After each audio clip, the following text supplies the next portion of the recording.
A Sherlock Carol blends the worlds of Sherlock Holmes and Charles Dickens' A Christmas Carol. What drew you to these characters, and how did you go about weaving them together in your play? I grew up loving the stories of Sherlock Holmes. I remember my uncle giving me the 2 big volumes of all of the Conan Doyle stories, and I read them voraciously as a kid, and I loved them. And even though, like everyone else, I'd been exposed to A Christmas Carol growing up, and I knew all about it, I actually don't think I ever truly understood how profound it was until I was an adult, and I was actually asked to adapt A Christmas Carol for the stage, and I wrote a 5-person version of it that then mushroomed into different versions of larger casts, smaller casts, and it's called A Merry Little Christmas Carol. And that version of A Christmas Carol has been done at stages around the country. And I, while reading A Christmas Carol, was absolutely kind of gobsmacked by how incredibly profound and beautiful the story was. And here are 2 characters then that I absolutely love from British literature. One being a character who only believes in the intellectual, Sherlock Holmes, and absolutely says things like ghosts need not apply, there's no such thing as ghosts. And then another character who, I mean, famously is part of the greatest ghost story ever told, right? And so these 2 worlds, which seem to be at odds, seem to be perfect to try and put together. I've done a number of mysteries and Sherlock Holmes plays, and I've done my own Christmas Carol, and I thought very quietly, I to myself was thinking, this is the Reese's Peanut Butter Cup situation. 2 great tastes that taste great together. What would have happened if I merged them? And so I had taken the template of my own version of A Merry Little Christmas Carol and put these characters from Conan Doyle's one little teeny attempt at a Christmas story for Holmes called The Blue Carbuncle, a very small adventure of his. And I took aspects of that and I merged them into a story that combined Holmes being approached by a grown-up Tiny Tim who says, will you help me investigate the mysterious death of my benefactor Ebenezer Scrooge? And thought, let's put all of our characters together and see if they get along. And I like to think they do.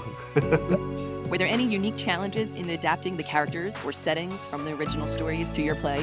Yeah, I appreciate that question too. I've done a bunch of Holmes plays, and it's a very hard character to adapt because essentially he's fine in the beginning of any Sherlock Holmes story and he's fine at the end after he's solved a mystery. And in drama, a character needs a dramatic problem to solve and has to change from the beginning to the end for an audience to care about them on stage.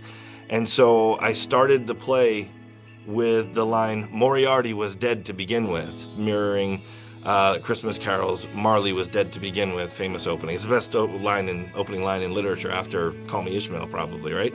And the idea being that Holmes is bereft because his great enemy is gone and dead, and he doesn't know what use he is anymore as a Sherlock Holmes in the world. And the chance to investigate a character who very famously did change his ways and become his best self actually seemed like a mystery well worth investigating, aside from a jewel robbery and a murder or this and that, but actually investigating the human heart.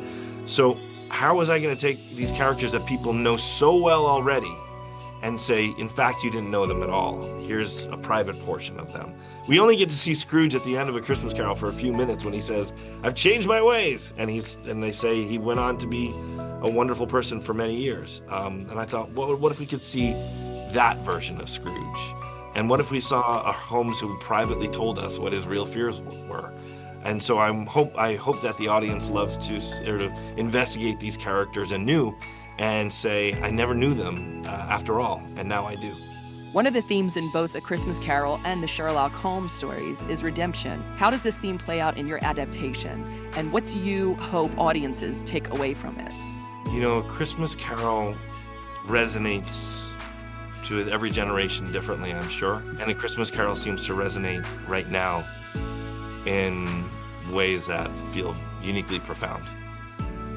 Scrooge learns the lessons that he hoards too many things for himself and he could help other people. And when he's confronted with the fact, I always think Tiny Tim kind of hijacks Christmas Carol a little bit, but when he learns that in the future that child might not be here anymore, and he knows he has the power to help that family come through this horrifying loss, and he changes his ways, not simply because of Tiny Tim, but because it's the right thing to do, to help other people.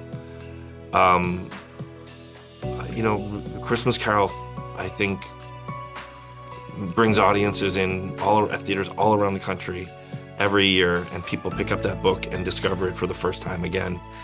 And I think it still speaks to them because everyone could have that wake-up moment. We don't all need three ghosts, but that wake-up moment to say, I could do better. I could be a better version of myself. And it happens throughout your life, not just on one night. Sometimes it happens throughout your life. And the book beautifully kind of lays into that.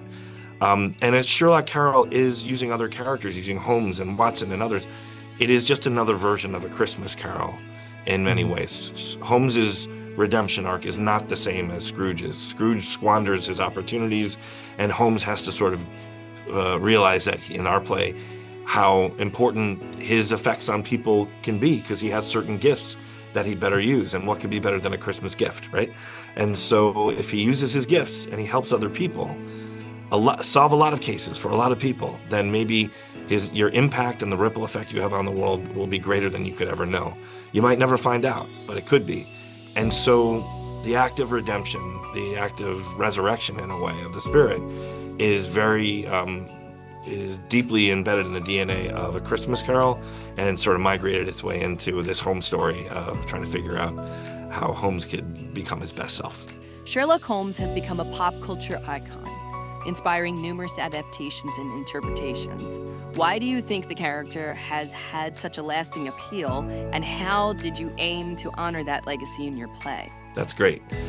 The character is so excellent, almost like, you know how Paul McCartney said he wrote Yesterday because it came to him in the middle of the night when he was dreaming, and he woke up going, I must have heard that somewhere before. Some things arrive in the world fully formed. Mm-hmm. And I feel like Holmes arrived in the world as a piece of literature in The Study in Scarlet, almost fully formed in a way.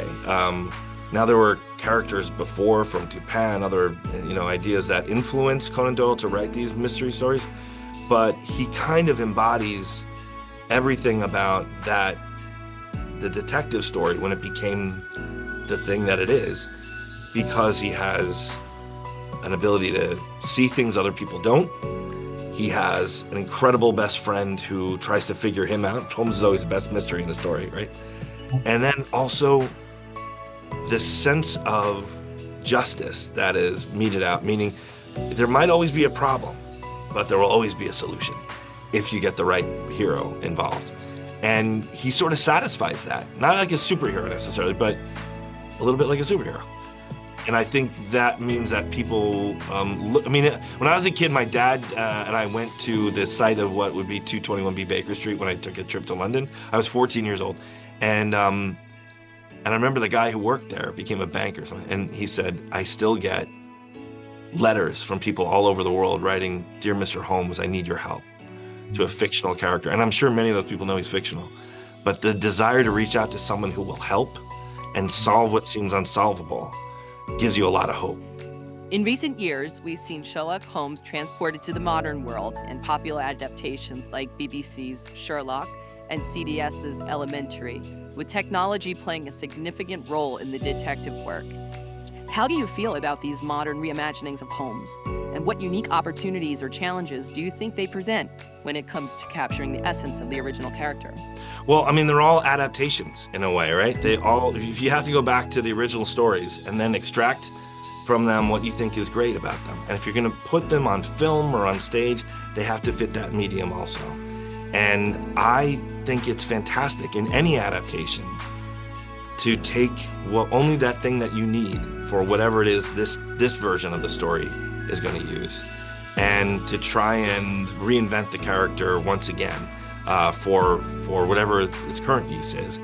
In A Sherlock Carol, I wanted it to be a new and sort of exciting version, but still have it feel classic. And also, I feel that way about Scrooge and others too. My favorite Scrooge is the Muppet Christmas Carol. I think it's as true to A Christmas Carol as any version that's ever been filmed in its own way, while also having a bit of a tongue-in-cheek sensibility. These characters are allowed, once they're out there, they live in all of our imaginations, and they belong to all of us. And so we're allowed to do whatever we have to keep them in our imaginations, in our consciousness, and feeling like we go through life with them as friends that we can revisit from time to time. I hope that your audiences love seeing these characters. I often say that it's like It's like having invited these Dickens characters, Doyle characters, it's invited two sets of friends to the same dinner party and hoping they'll get along. And I feel like, thank God they do. But I hope that the audience comes and finds it to be a fantastic romp at a lovely theater with great actors giving their own interpretations of it.